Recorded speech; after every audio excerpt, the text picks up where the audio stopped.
नमस्कार सभी भाई बहनों को, दोस्तों को। आज हम बैठे हैं on the eve of 75th Independence Day. What can be a better day to discuss the intellectual slavery or the intellectual Swaraj of Bharat on this day?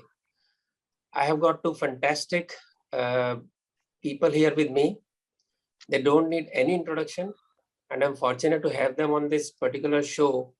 It's a dream come true for me and also a nightmare to be sitting in with Harish Bhimani ji, who is God's own voice. So let me introduce the two panelists officially, though they need no introduction. Harish Bhimani ji, the faultless, graceful voice, the only anchor who has received Golden Disc from HMV. He is a voiceover artist, an anchor, a writer, a documentary maker, corporate filmmaker, and also now audiobook reader.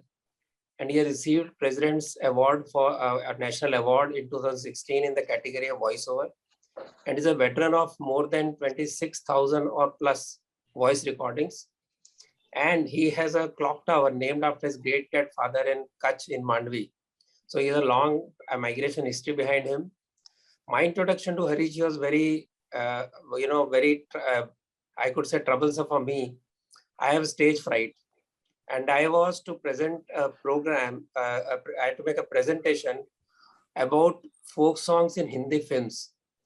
And who else but Harish Bhimani is sitting in the audience. And it was a nightmare for me to make a presentation, but I somehow survived. So it gave me some confidence. We have Vivek Agnihotri ji. Of course, he's a celebrity in every way. He's an award-winning filmmaker. He has made the iconic film called Buddha in a Traffic Jam. That is when I got introduced to Vivek ji. And of course, his movie Tashkent Files has created a lot of ripples politically as well as socially and in the thinking circles. He has bestseller, his Urban Naxals, which exposed the nexus between journalists, intellectuals, academicians, and filmmaker, etc. Has become a bestseller. It is a standard reference point for many people. His new film Kashmir Files is waiting release, which is based on the exodus of Kashmiri Hindus in 1990 and the tragedy which nobody has covered. If they have covered, it is from a very different angle. During COVID, he has launched VRA TV, which is very popular with the youth, and he's a member of many prestigious institutions. My introduction to Vivek is also in a different context. He invited me for a discussion at his home, and that is when we got together as what they call old-time friends, and we had long discussions, long chats, and that is how we came together. I will not get into how he got ensnared into visiting Nagpur, RSS headquarters. That's a different story which only he can tell. And with this, I'll open the discussion. I am talking about when left turns right. It is very fashionable to be left, and it is very easy to get a place on the top of the table if you are a leftist. And when somebody who turns right in the sense सही दिशा में गया, not in the right in the sense of political ideology, तो उसके बाद क्या होता है? So there is one Vivek Agnihotri who was fashionably left in his youth, and he suddenly found things are not what he thought to be. Harish Bhimani ji was not a leftist, but was a typical secular, peace-loving person with his own profession, and somehow down the line he also decided to go right or सही दिशा में और खुल के बात करने लगे. So I have got these two people with me, and then I will also come to the second point. Are we moving towards intellectual Swaraj now? So that is the discussion. It's a freewheeling discussion. So just to give a background, communism was never taken as successful in the sense many people believe. It's an ideology which is trying to prove itself by killing millions of people. Gramsci realizes long back in 1930, and he changed the entire spectrum of Marxist thought. From the economic base, it became cultural base. What we see today as the new left is a cultural base that Gramsci enunciated. We had Animal Farm in 1945, so we already knew there is something wrong. Then we had the 1949, The God That Failed, with many philosophers, about 6 people who wrote long essays in a book called God That Failed. We had then experience of many other people who found that things are not they are supposed to be, and it unraveled over a period of time. At the same time, Nehruji was a fascinated communist. He was called the professor in his UK days when he was a student there, fashionably left, and he came to India with a very, very strong idea about having a strong socialist state. In 1951, he changed the entire direction of Congress party from being a liberal party of India to strongly leftist party with economic policies. And then he outsourced the entire intellectual academic movement to the left. It was further strengthened by Indira Gandhi ji after she wanted some kind of support from left when she was shaky in 1969. And that is when the entire JNU and the entire academic world was handed over to the left on a platter. And then we see the hard work communists put in. So you had a complete intellectual academic field which was dominated by the left. Situation in India was worse than in West. In West, the rebels who were there, Alexander Solzhenitsyn or all these people, got space in the academic circles there. But in India, right from 48, there was no space for non-left academicians. Sitaram Goel, Ram Sarup, they could never get any space in the academic field or in intellectual narrative. Even wonderful historians like R.C. Majumdar, who was neither left or right, was banished from the libraries and taken over by likes of Irfan Habib, etc.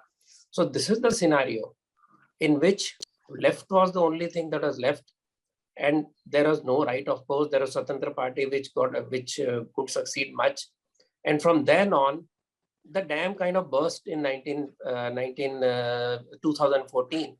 The rumble started much earlier when we had people speaking up.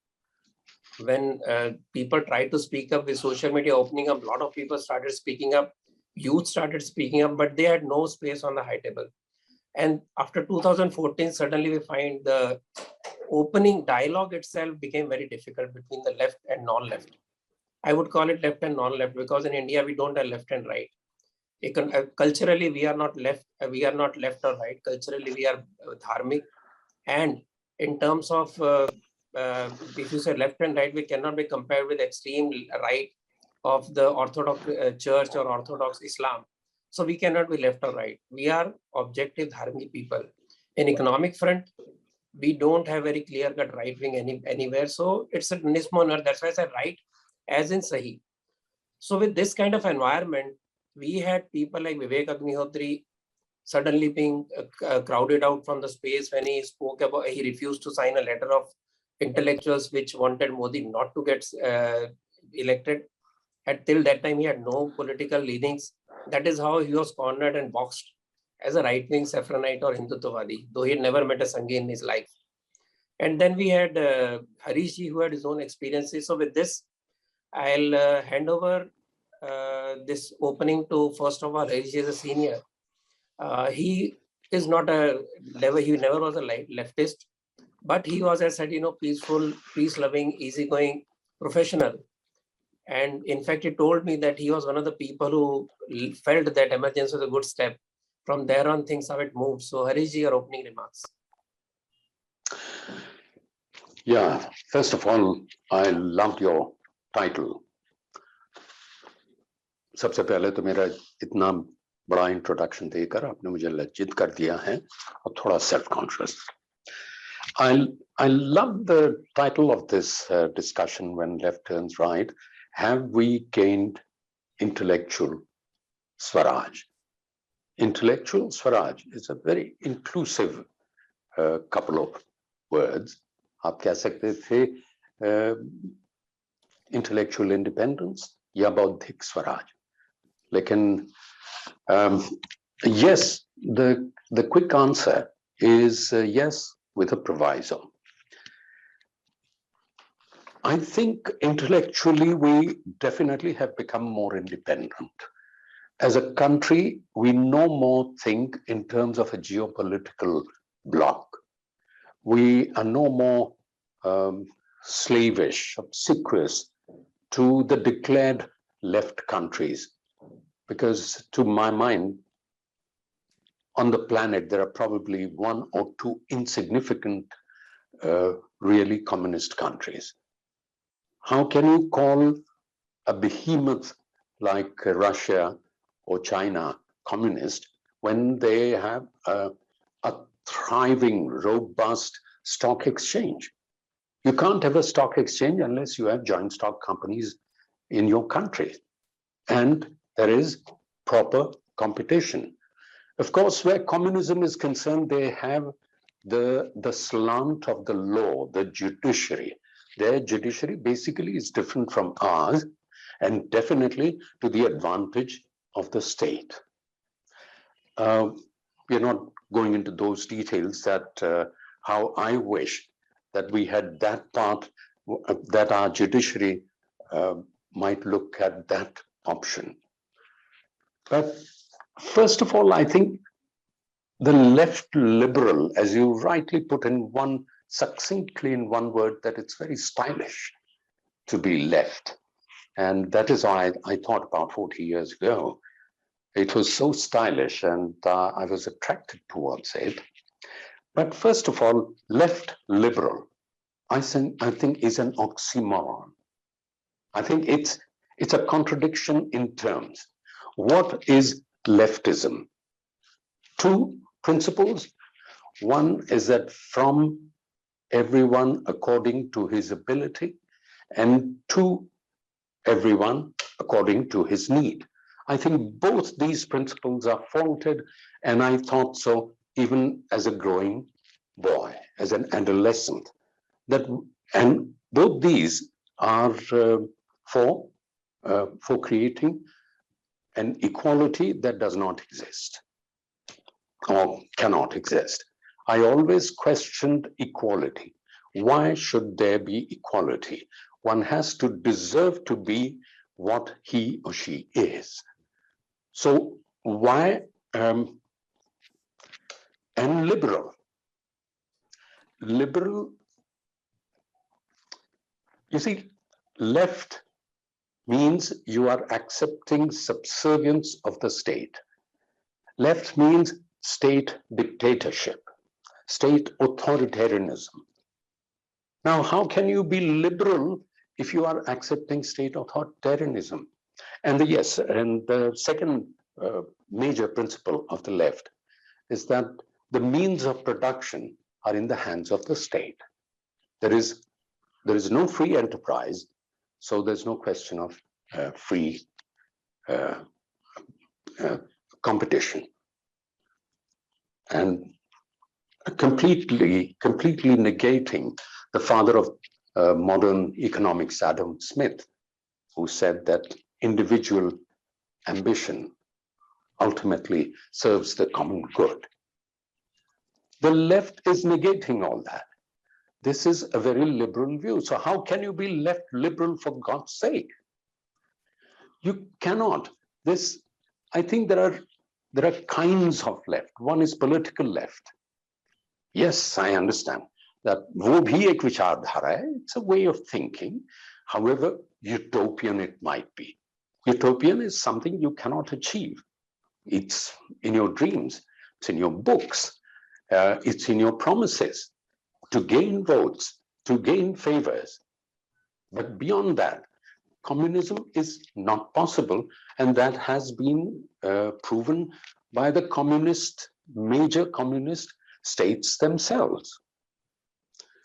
Otherwise, why would a gigantic behemoth like USSR, with one of the most favorable population densities in the world, would disintegrate within 35 years, 40 years, in 1991. So there is no real left. Left is probably a stylish way of saying that I'm against the present dispensation, that I'm an anti-establishment person, and to be anti-establishment, and that what I call left is an anti-establishment adda. And we love to be anti-establishment because media loves it. What does media love? It's not media's fault. First principle of journalism. Dog bites man is not news. Man bites dog is news. So we are always going to be in news. So it becomes even more because they see media as supporting this group, this motley group. So more and more people are attracted towards it.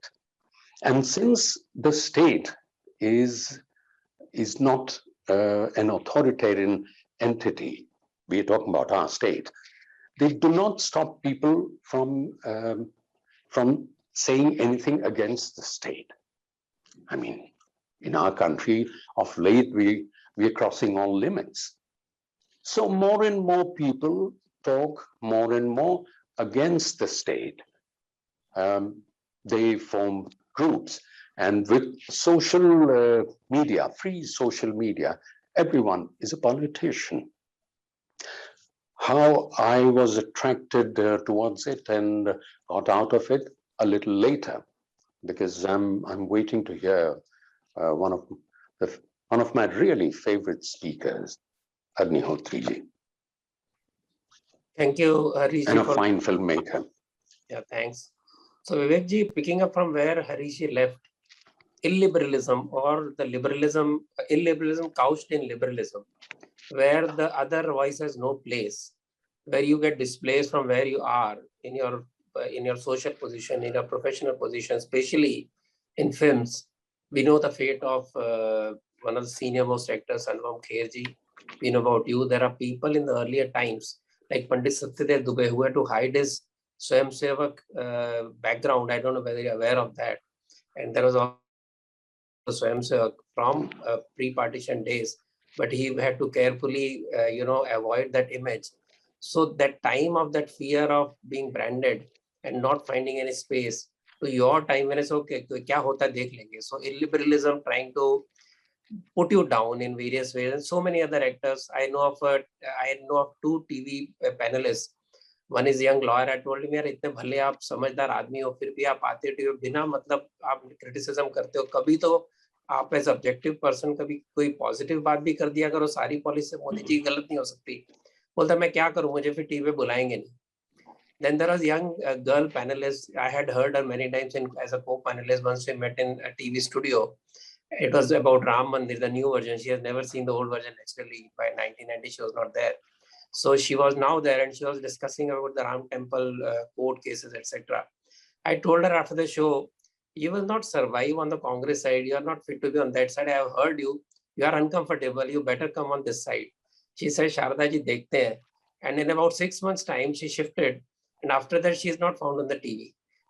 Because people, so to become popular, to get some traction and also get space in five-star life, is to be fashionably left and anti-Modi. So your experience beginning from the time of 2014 and before that, so background to a person who from left turned right in the right way. Thank you, Ratan ji. Actually, आप नहीं होते तो शायद मैं ये discussion भी नहीं कर रहा होता. मैं भी उसी 5-star कंफर्ट में बैठा होता. See, even now, I'll tell you, almost every second day, somebody prominent from the film industry calls me and they say, "Yaar, ऐसा political debate चल रहा है. What is the reality?" And these are all people who either come from families where parents were Sanghis or their chachas or somebody was Sanghi, or they have also realized the hypocrisy of the left, so-called left. Actually, मैं थोड़ा सा इसको अलग तरह से, let me tell you, I have done a lot of academic discussions and debates. मैं इसको थोड़ा अलग तरह से आपको समझाना चाहता हूँ. See, my problem was not with the socialist ideology. I still do not have a problem with socialist ideology. At least it's an ideology. See, you have one destination. You want to make this world a better place. Now, your country or your society a better place. You have different ideas. One wants to do it in a socialist way. One wants to do it in a capitalist way. One wants the nationalist idea with capitalism. One wants a nationalist idea with socialism. I have no problems with those people who are open about their ideology. And they come out in the game and they said, this is my ideology and I'm playing this game. You can, as long as you follow the law of the nation, I have no problem with those people. My problem was primarily with these so-called people who on one hand glorify everything evil in the society. They whitewash everything which is evil in the society through their craft, through their art, through their intellectualism, through their authorship. Whatever power they have, they do that. On the other hand, they say, I'm a very liberal person, I am progressive. And everybody else on the other side, the so-called right, is regressive, non-intellectual. So, मैं भी यही बोलता था. I also used to think like that. Though my parents are freedom fighters, both were in jail as soon as they got married. When my mother was 16 and a half years old and she got married, and next day she was in jail, and then she spent many years there. मेरे दोनों parents जो थे वो खादी पहनने वाले गांधीवादी थे, लेकिन धीरे धीरे वो लोग जो हैं पहले एंटी आरएसएस थे, बिकॉज गांधी की जब असैसिनेशन हुआ था, so the entire hype and the narrative which was created. But then slowly I realized both my parents also, they shunned Congress and Gandhi and all those things. They also realized that this is not we fought for. This is not what we actually went to jail after marriage and spent most of our life with sacrifice and simplicity. Same thing happened with me. I realized these are the most illiberal people. As long as you are apolitical in film industry or in creative arts, as long as you are apolitical, nobody cares about your politics or anything. The moment you start praising India or Hindu society, that's when everybody gets alarmed, and then they start first to convince you that why you should not be talking about, except for anything, except for the fault lines, you should not be talking about anything else. And my conflict began over there, my confusion began over there, and I'm lucky that I found people like you and I got introduced to some fascinating people. So इसमें देखिए problem क्या है? I basically question that why do you in your cinema always glorify and justify a terrorist? Why have you always glorified and justified dacoits? Why is it that you glorify all the Naxals and also hardcore criminals like Mafia, Dawood and all these people? But these are very creative questions. See, one thing also I would like to put a disclaimer, and I want people to understand, Harish will definitely understand. See, anybody who's involved in art, be it poetry, writing essay, writing an article in media, or narrative art, anybody who's an artist will always be progressive, more progressive than the other people. It's got nothing to do with politics. It's got nothing to do with left or right or anything. Anybody, because there will be no art if you are looking at the same stereotype. Art means, see, whenever anything moves away from the stereotype and looks at different perspectives and dimensions of anything in the world, it slowly starts becoming art. What is visible, any idiot can talk about it. But when you come out of visible and you start looking at the invisible or trying to research and understand the invisible, like an ideal society. There is no ideal society right now. But whenever you start thinking about how an ideal society can be created, you become progressive. And if you go by that logic, even Savarkar sounds more progressive than today's progressive people. The other day I had a session with Vikram Sampath, and I've read both the volumes, every single page I've read. And it's like, it was a revelation to me that what we think about Savarkar and what his actual writings were. When you read Aurobindo or Vivekananda, they are such progressive people. So any thinker, thought leader will have to be more progressive than the other people. It's got nothing to do with ideology. But these people appropriated progressiveness and liberalism as if it is their ideology. Liberalism and progressiveness can never be an ideology. It's an individual human trait. Their ideology is like a fundamental religion. Today, the world is suffering. See, in this world, there have always been two stories. It's always been a conflict of two stories. You know, imperialism versus slavery or colonialism versus freedom. There have been stories. So the story which started in around mid 1900s was about this emerging democratic systems and this emerging socialist systems, the so-called communist systems. This has been the conflict. Like earlier, Christianity and Jew have fought the conflict. Then the Christianity, Islam, Jew and Islam, wherever it goes, it has a conflict. Except for Middle East, in some countries, they have a conflict everywhere in the world. because these ideologies are based on very, very regimented thought process. And in my mind, Islam and Christianity also, though we call it religion, but actually are ideologies. They are not religions. Because religion should have a solution for conflict. Religion gets introduced in a society when society is conflicted. That's when a Buddha rises. That's when a Mahavir rises. That's when these great people rise and they show us the path. They take you from darkness to light. And that is the role of religion, how to maintain a social order so that people do not conflict.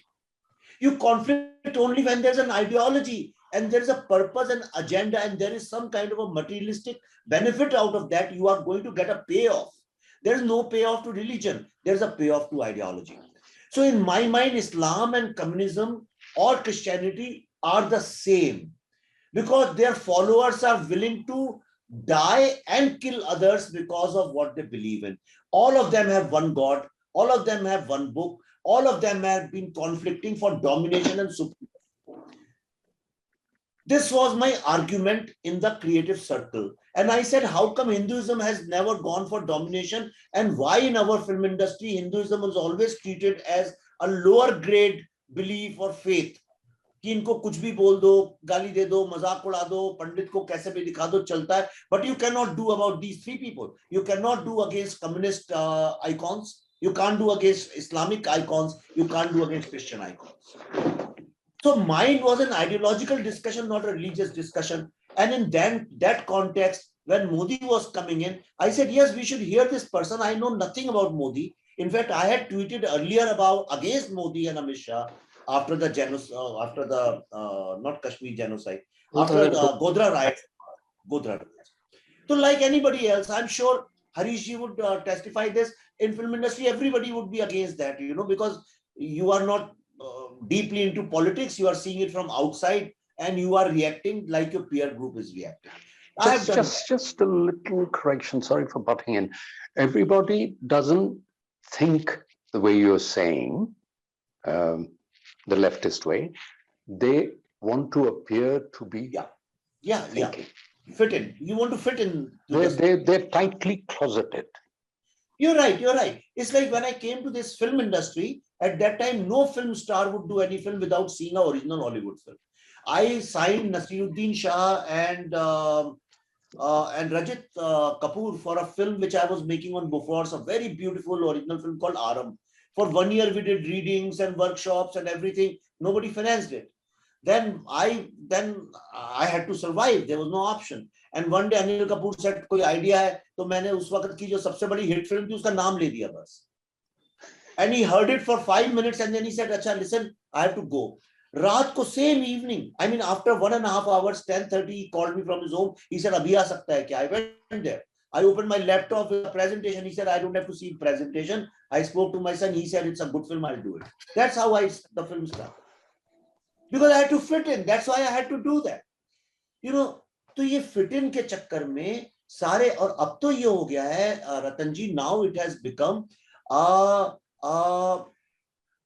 very professionally managed and orchestrated exercise.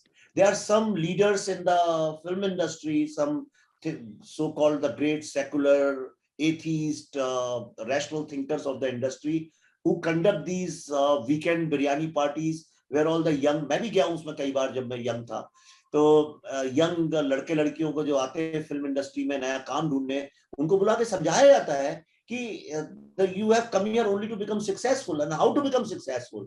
This is the handbook. Unfortunately, the so-called right wing, which is not a right wing, which is actually a group of all these Bharatiya middle class people, who basically want to carry the greatness of our civilization forward. It's not that all these people who today belong to so-called right wing are people who have understood the ideology of RSS, or they have read Savarkar or Vivekanand. They have not. They have not even read Vedas and Upanishads and Purans, but they talk about Vedas as if they have read it many times. They're trying to discover. I think they are trying to rediscover. A lot of young people are doing a lot of search Yeah. on net and trying to read up and find out what exactly is our dharma. That's true. और वो इसलिए रतन जी क्योंकि इसको अभी तक छुपा के रखा गया. Today I want to know about my roots. मैं भी वो किताबें निकाल के देखना चाहता हूं जो किताबें मुझे दिखाई नहीं गई. बट उसके against in creative field they have actually created a roadblock, kind of a total cordon off the pathway for young people to go on to Indian principles or Indian culture, Indian civilization, and they have to conform to the communist ideology, not Islamic and not Christian, but a communist ideology, and they call themselves liberal. What kind of idiot you have to be to call yourself liberal? That is my primary question. See, on the liberalism, I'll just give two examples. These three religions or three ideologies, Islam, Church, and the communists. Communist and the new left has been supporting Islamists in a big way. If you see in Afghanistan, what's happening today, nobody will speak about it. They will not speak about atrocities that are happening. But they are tying up with an ideology which is totally against the very kind idea of liberalization of, or giving freedom to women, giving them equal opportunities. And they are talking about it. LGBT. Islam is against LGBT. Church is against LGBT. Only Hindu Dharma is, doesn't have any kind of problem with LGBT. But the new left will tie up with these people and then abuse Hindus, saying that you are, against LGBT. This funny idea of liberalism is something that sometimes Iranian people don't understand. And you talk of inserting certain ideas in the mind of the people. Last month or before that, there was a OTT series about Shiv Sena, I think, or it was about the underworld. I forget the name right now, in which it was supposed to be how Shiv Sena and the underworld fought or in various ways also worked together. It's a Marathi film, but I was shown one shot where the two people are talking. RSS has no role to play. RSS is not involved with the Shiv Sena or anything, nor under them. In the background, there is a shot of RSS people in uniform marching. So the message is subtle, but the message goes. It is there for 5 seconds. There's nothing to do with the story plot, nothing at all. So the way they will show a saffron flag, that they will show some oppressed or oppressive person, etc. Very subtle hints, very wonderfully done, and which is something that tells how clever they are and why still left is left in cultural circles, but not on the political side. So Harishji, moving from there, how do you take up Vivekji's view?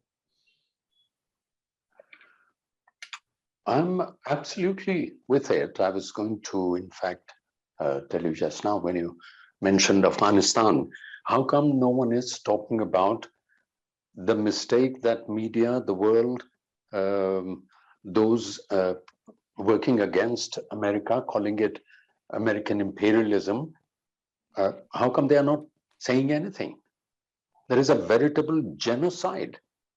Probably today, by the time we end this discussion, Kabul might have fallen. How did this happen?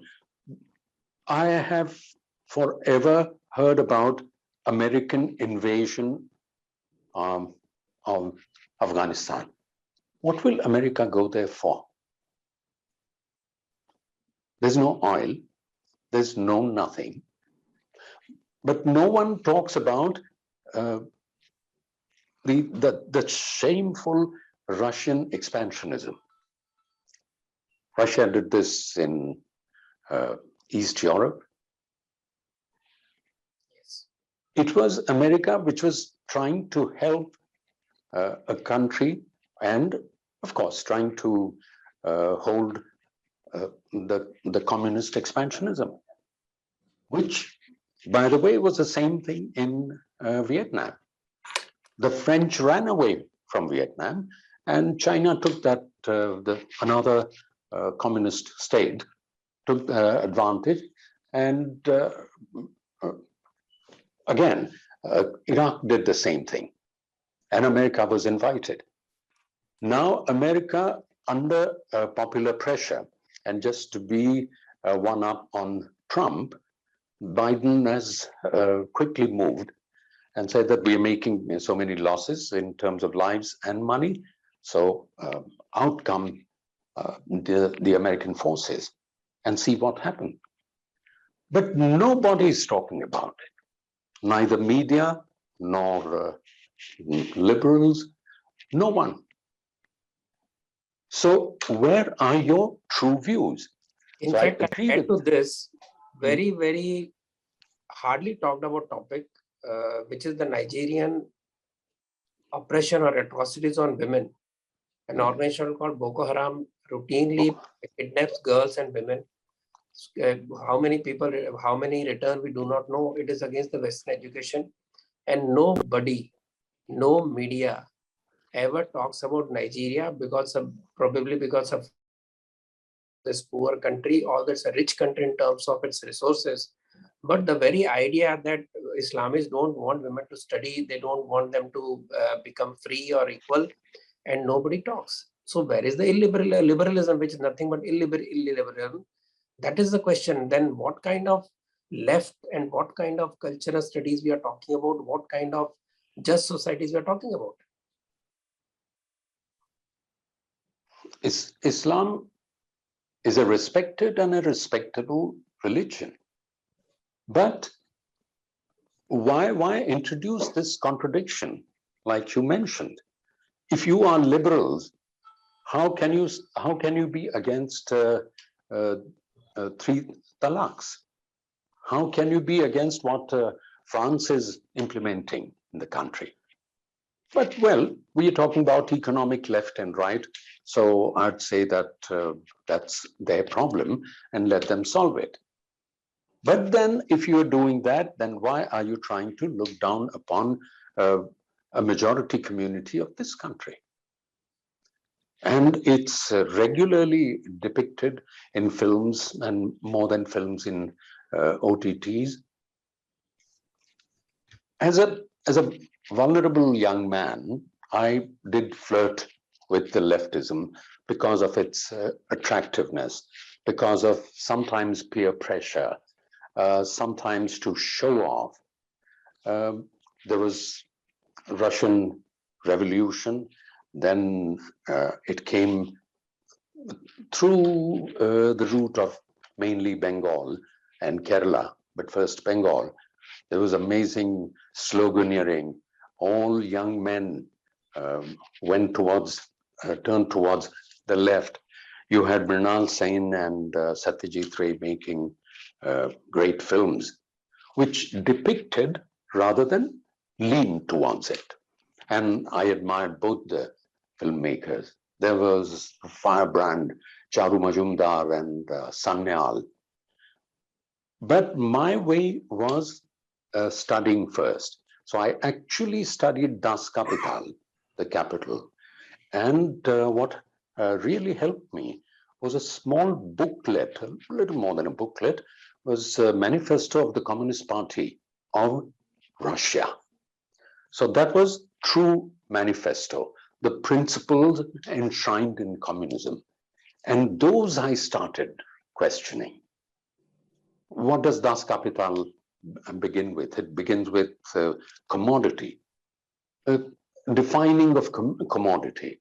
And probably in the first half page, it says, like in chemistry, that how coal and diamond are both carbon, but coal is more valuable. Then why is more value attached to diamond? Completely overlooking that price, which we learned a little later in our business management school.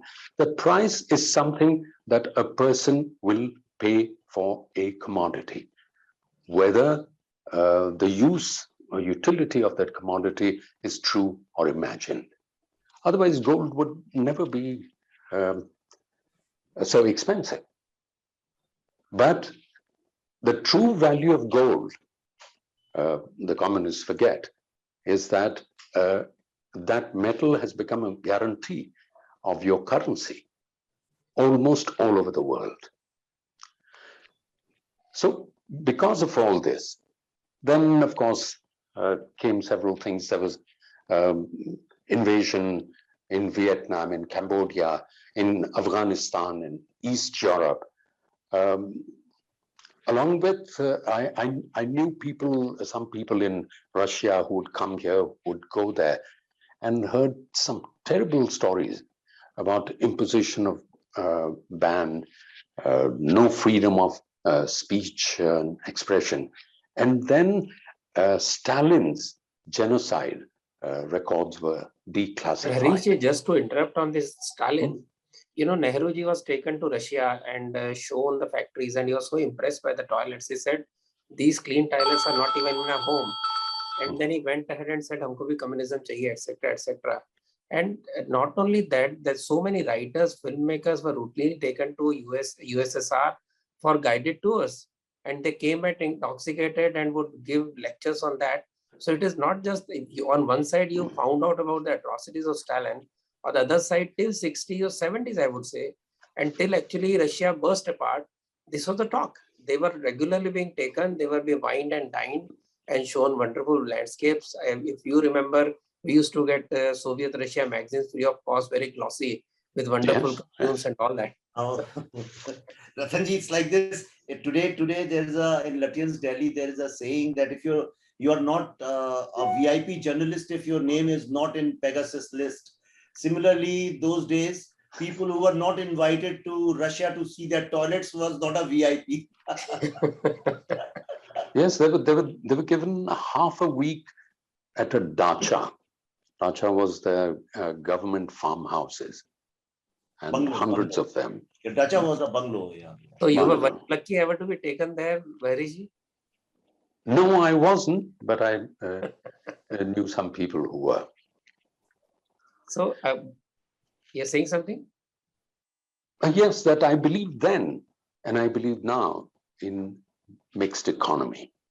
So left, if it's the economic left, no, I definitely don't believe in, because economic right means free enterprise. It means free competition. And that is what can run a country.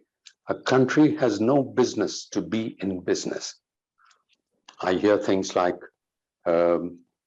सरकार प्रशासन क्या air India बेचना चाहते हैं तो इस बेचने शब्द पर भी घर की अमानत सिल्वर सेलिंग द सिल्वर ऐसा है वो नहीं first of all it shouldn't have existed वो जो जिनकी थी एयरलाइन वही रहने देनी चाहिए थी it belong to the Tatas उसको आपने नेशनलाइज कर दिया you couldn't run it of course you run it for several other purposes कि उसमें नौकरियां दी जा सकती हैं there are several other things there were contracts there were plane purchases क्या नहीं मगर ये कहना कि it is being sold then I would also say because I did make this argument at forum I said what are you talking about our government even the Ambanis they're selling and they keep selling their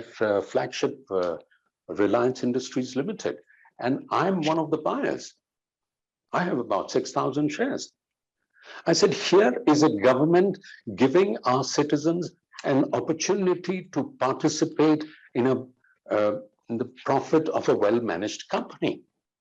Isn't this socialism? To my mind, this is true socialism. You talk about equality, here is an opportunity, equal opportunity to participate, to earn.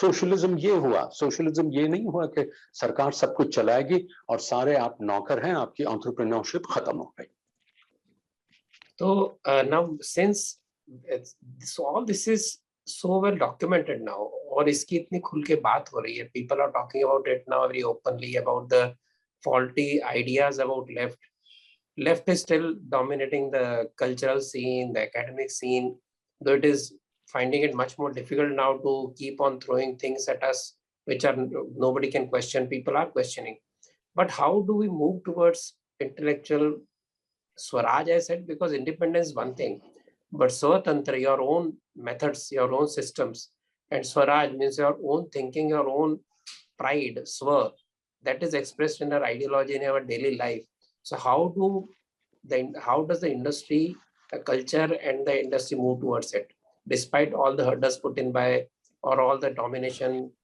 done by the cultural studies and the new left. So how do we move towards this intellectual Swaraj? Okay. मेरे दिमाग में एक solution है, and I know everything has gray areas, and there is no logic which is 100% correct. There is always the other side, but I think what I'm going to say next couple of minutes is one logic or one solution which is correct, and there are historical proofs for that. See, today in modern world, in fact, in ancient times also, but specifically in a modern world, wars are not going to be fought, or the fight for supremacy or domination or for excellence is not going to be fought with guns and missiles and drones, you know. Yes, there will be conflict zones and conflict areas, but in the modern world, the domination and supremacy is going to take place in a globalized world with your narrative. And what is narrative? Let's understand. Everybody talks very loosely about narrative. Everybody today who's on YouTube or social media thinks he's contributing to narrative, but I think that's a very bogus logic. Narrative is created by the products you create. Now, product is like you're doing this talk show in a branded form. It's got a name. It comes on a certain day, time. You have a certain format. This is a product, right? A book is a product. A film is a product. Food is a product. Your attire, costumes are a product. Your dances, everything which you do in the society, the memes. See, one thing is genes, which is your DNA. I'm sorry to use that word DNA. Ratanji may not like that. It's become one of the most controversial words. No problem.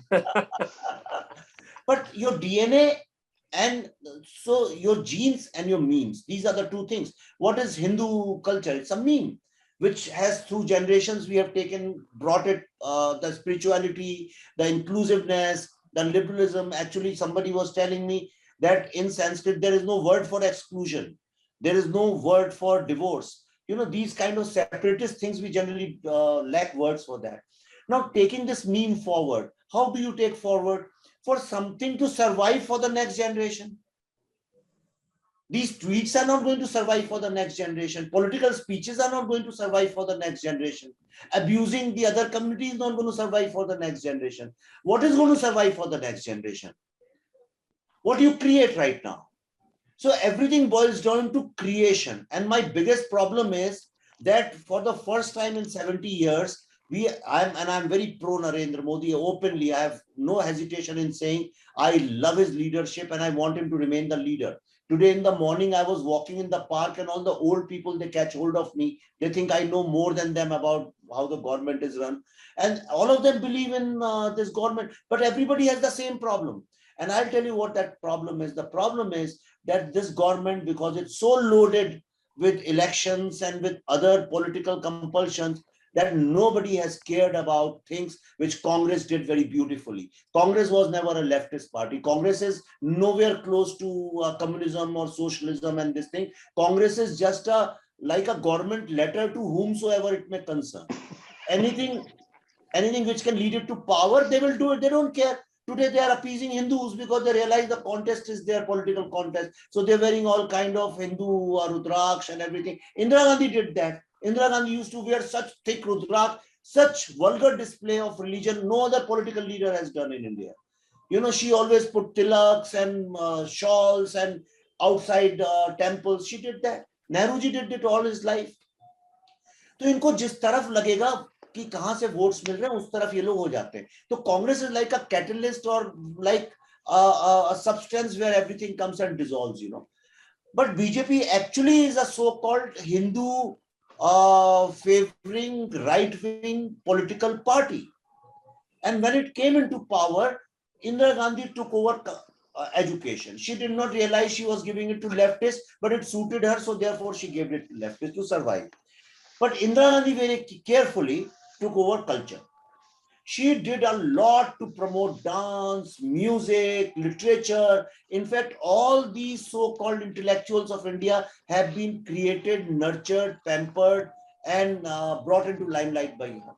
All the Praful Jayakars, all Ashok Bajpayees, and all these people who criticized her, she's ignored them, and they were taken they were suspended from their jobs, including Sharad Joshi and Dushyant Kumar, which leftist people talk so much about. They lost their jobs because of Indira Gandhi. Second thing, all these leftist people support Taliban, they support terrorists, they support Nexus, they support all kind of fundamental Maulanas and Maulvis, they support all kind of eccentric, weird kind of these Christian mercenaries जो अजीब अजीब सी वो पागलपन की acting करते हैं सब लोग. They support them. They support all kind of illogic and they call themselves liberal. But this government failed to do anything for culture.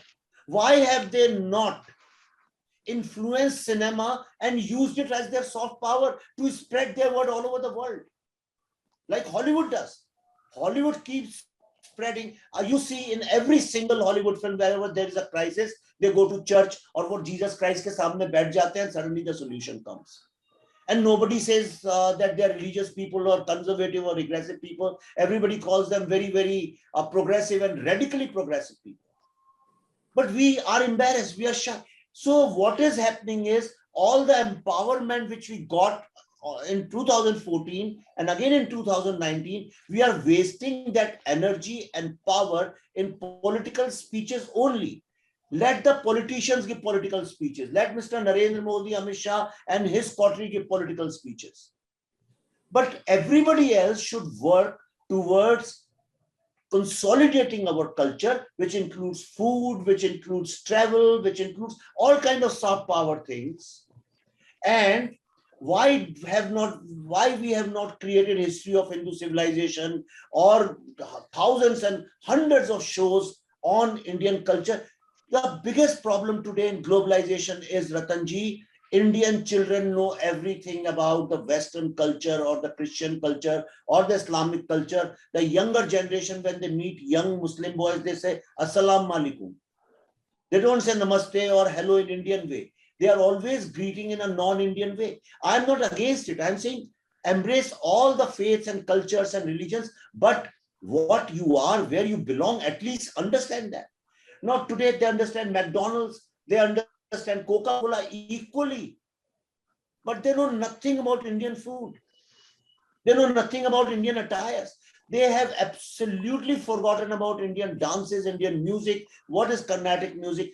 These are important things. The West, just now before the show, Harishji was saying that how in Europe, since they don't have any heritage, they have picked up the smallest things. I have been to one park in America. I entered, I was driving, I thought it was like some very, very historical place. And I entered and they had these fountains and stuff like that.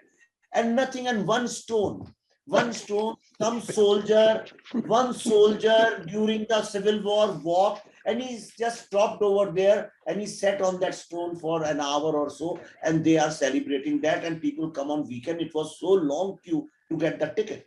And in India, nobody cares. Why not? Like Khajuraho. By the way, same as Stonehenge. Let me finish. Let me give one very wonderful example. Let me give it to you. And this will make you understand that why our government has also failed in achieving this. Now, Khajuraho. People have not been to Khajuraho, that's why they don't know. Khajuraho has nothing to do with erotica. Khajuraho, even if you take its sculptures at their face value, has hardly 5% erotica. And that also is not erotica. That is Tantra way of how to surrender all your indriyan jitni hamari hai, unko aap surrender kar de. Ultimately, you become one with God and then you create art. Entire Khajuraho was created. All these sculptors would come. They will meditate for a couple of hours in the morning. And when they became the statue themselves, they just carved it out of one piece of stone. Sare single stones hai wahan pe. It's not they have put them together. It's single stone. It's one of the greatest places. But in India, the families do not go to Khajuraho because the Britishers propagated it like an erotic structure. So Hindustan ke logon ne India ka jo finest sculpting hai, the finest art of India and the finest philosophy, spiritual philosophy, usko we have denied it and nobody does nothing. लोग तो एलोरा नहीं जाते हैं. एलोरा कितने लोग एलोरा नहीं जाते क्योंकि इनके बारे में मिथ्स क्रिएट किए हैं ब्रिटिश लोगों ने. सारी चीजों के बारे में झूठ जो बोला है उसको देखिए. मैं शहरों के नाम बदलने में, गलियों के नाम बदलने में, मेडल्स के नाम बदलने से मेरे को कोई एतराज नहीं है. That is their political decision. What all I am saying is that the culture, without investing emotionally, psychologically, philosophically, financially, work-wise, hours-wise, if you do not invest in culture, younger generations will slowly move out of this great culture of India, the Hindu culture. हम लोग सिर्फ पुराण, वेद और इनकी बातें करते रह जाएंगे, पर आपके बच्चे जो हैं वो ब्लैक लाइव्स मैटर को सपोर्ट करेंगे without even being aware that in India so many dark girls don't get married because of their skin complexion, but they are the first people to say black lives matter, black lives matter. ये ही India में होने वाला है, यही हो रहा है. Every single middle class family is suffering from this problem. Their children have nothing to do with Hindu society, Hindu culture, and that is the biggest problem we are facing today. You guys suggest what should be done about this. या आपने कुछ तो idea दिया है culture को कैसे promote किया जा सकता है. हरीश भिमानी जी ने सारे भारत के अलग अलग जो भी कल्चरल स्पॉट्स हैं, जो हेरिटेज साइट्स हैं, उनके लिए एंड साउंड शो में लगभग उन्हीं की आवाज है और काफी प्रमोशन हो रहा है. तो हरीश जी इस बारे में कुछ जोड़ सकते हैं. जो आखिरी बात आपने कही विवेक जी ने कि हमें कुछ करना चाहिए, आप अपने आप से पूछे कि क्या कर रहे हैं. तो हमारे परिवार में are two grandchildren who speak nothing but English. तो पहले तो उन्हें उनकी भाषा मराठी हो गई है. My daughter is a Bhosle. तो उनको the younger one, the boy, cannot call, has to call sister Tai. और अब बड़े गर्व से कह रहा है. जहां तक हो सके वो मराठी में बोलते हैं, हिंदी में बोलते हैं. अंग्रेजी में बोलने में कोई बुराई नहीं है. It's an international language and it's almost necessary for effective communication around the world. उन्हें अब श्लोक सिखाए जा रहे हैं और इस तरह से सिखाए जा रहे हैं कि इनका अच्छा बोलना, उनका अच्छा उच्चारण is an achievement. मेरा ये ख्याल है कि मैं कुछ अरसे से देख रहा हूँ. I have also propagated this little idea that there has been a rise of a group of people in India in last about 5, 7, 8 years, and they're called PPI, the Prejudiced People of India. उनमें Very good. और उनकी सबसे बड़ी मुश्किल ये है that when you talk about a country and if you use the word nation और कहीं भारत कह दिया, then you are an abominable rightist. ये जो cultural rightist, economic rightist तो वो शायद जानते भी नहीं होंगे मतलब क्या होता है. तो मैं ये कहता हूं, मैं उनसे ये कहता हूं कि अगर nationalism, राष्ट्रवादिता ऐसा कोई गुनाह है तो हमने स्वतंत्रता के लिए लड़ाई क्यों की. और सबसे बड़े राष्ट्रवादी अगर मैं और आप जानते हैं तो वो गांधी जी थे. तो आप उनको कैसे नकार रहे हैं. मेरा ये ख्याल है कि our right and left, even cultural right and left, they come into play when we talk about our country, when we talk about India. So instead, why not talk about the country first and then let your thoughts take their own course, and you will know whether you are in right, left, or you are on the path of India going ahead. जिस तरह से I actually know of a great organization of media people. I love its title, I love its name, NFC, Nation First Collective. It's a collective of media people who think of nation first. इसमें right नहीं है, left नहीं है, कुछ नहीं. So I think we, instead of first thinking about left and right, first think about the nation. As very rightly put by Agnihotri ji, कि let politics be left to politicians.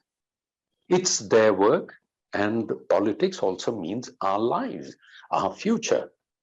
But where we are concerned, let us do our job to the best of our abilities. And instead of becoming an armchair politician, invest that time, invest that intellect in our work, whichever work it is, whichever profession it is. So Jai though I Hind. just crossed 1 hour, last question, Ji. you can take 1 or 2 minutes each. Earlier times there used to be dialogue between the left and the non-left people. I used to have discussions with my friends in college in Xavier's. I used to have these discussions with socialist leaders during emergency, with Marxist professor of mine. Slowly that space has gone. Now there are two different boxes. You are either left or you are dumped as Sanghi or a rightist, and there is no dialogue. There is either abuse or there is total silence. So can this dialogue be opened again? Just 1-2 minutes each. Harish ji. Yes, I think the alleged left is very smart. From ever since I can remember, they hijack terms, they hijack words like progressive, like comrade, like Politburo.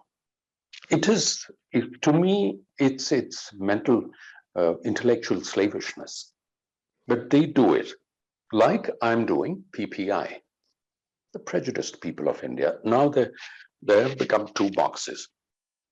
I do feel that the only way is to attend the alleged opposite parties, opposite groups, communes, their discussions. Try and speak their language. They also must try and speak the other language. And they will come. I do that myself. And I see that those differences can dissolve, but we have to be open. I do think that I'm more open than than others in the other box. But we simply have to be open. We can't just shake our head and say, no, that's a wrong narrative. This is a very done thing. No, this is a wrong narrative. No, I don't agree with you. I rest my case, but I don't buy your argument. This is what I've heard at the end of 3 discussions. I'm only talking about logical points.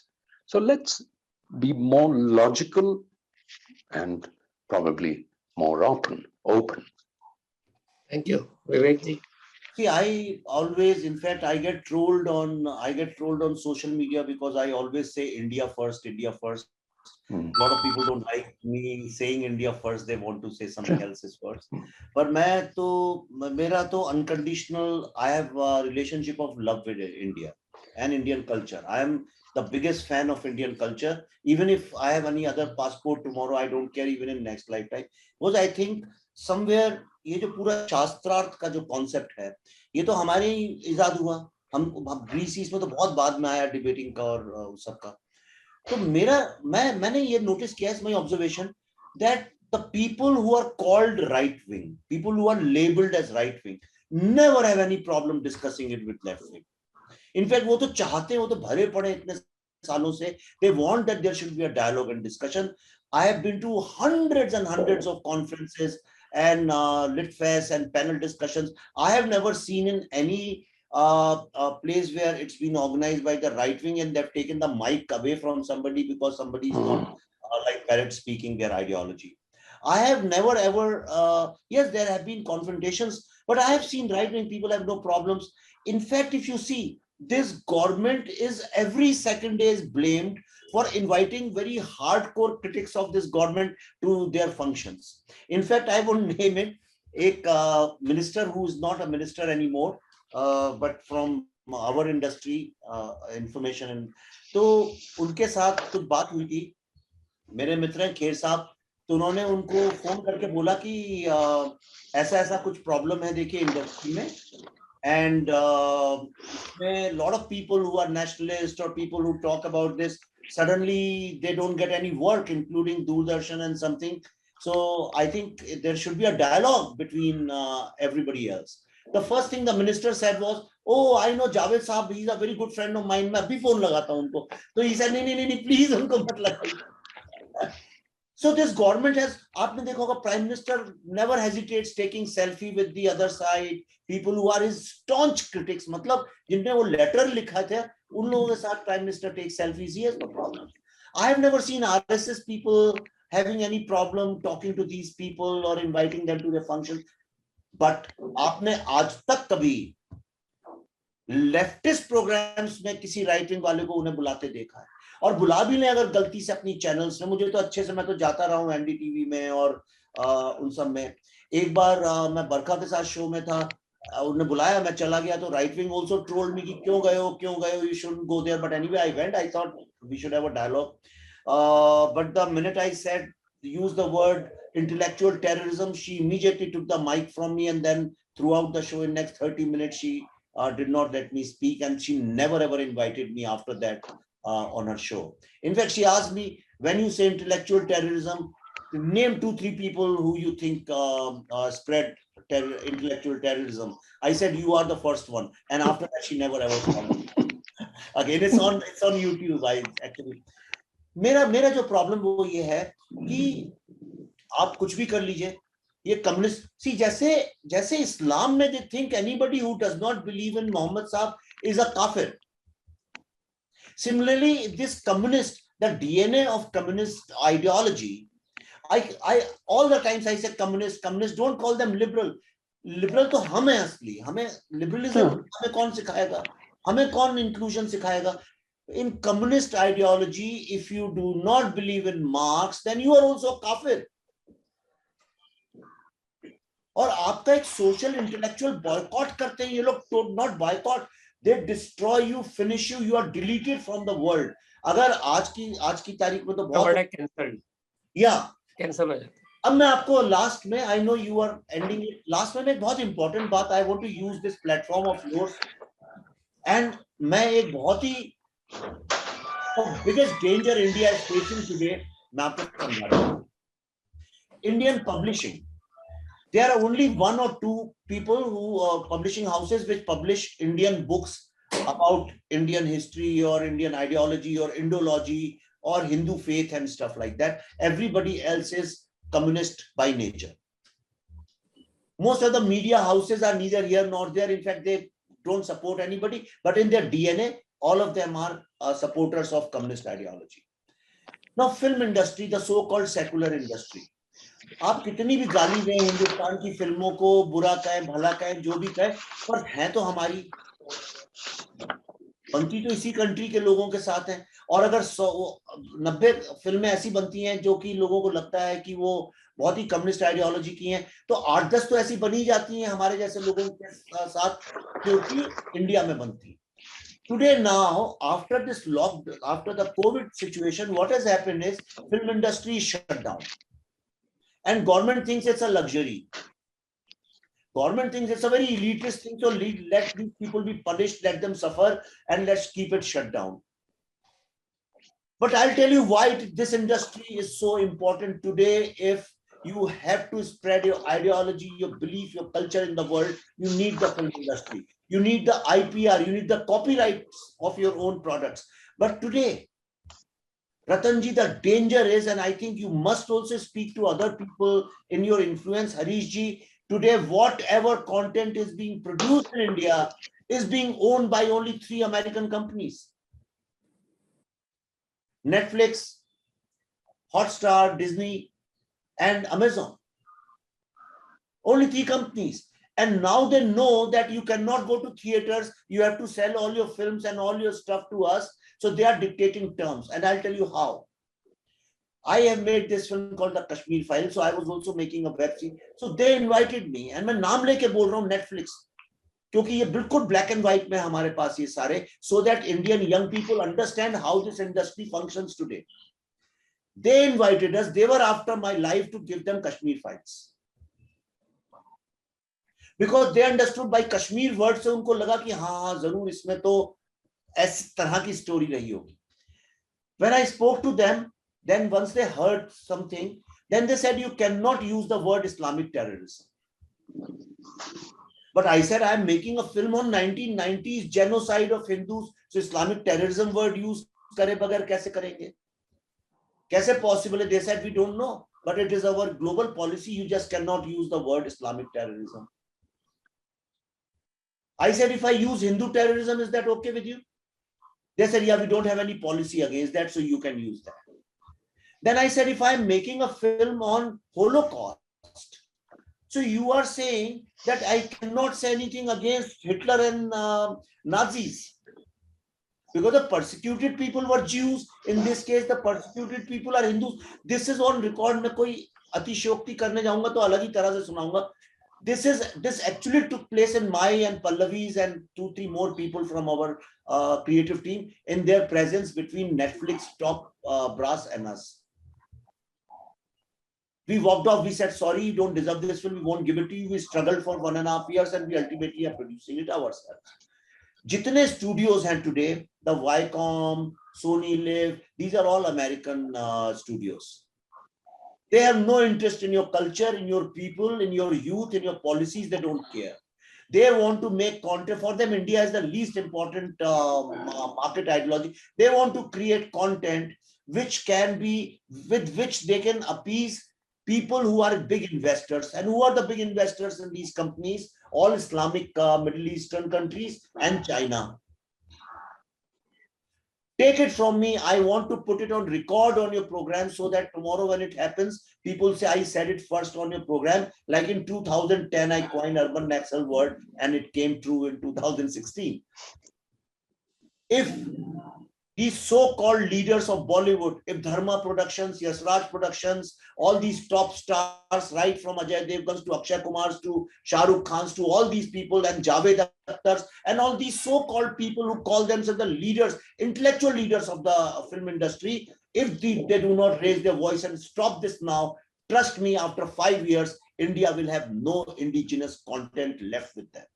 All the IPR of India is going to be owned by these companies. This is the intellectual and creative and cultural colonization they have done with the entire Europe. Europe, which started film industry, which is the inventor, father, mother, god of film business, today have no film industry. Italian cinemas were supposed to be the best in the world. French cinema was supposed to be best in the world. They have no film industry today. Everything is owned either by America or by China. And that is exactly what is happening in India, and nobody is raising their voice against it.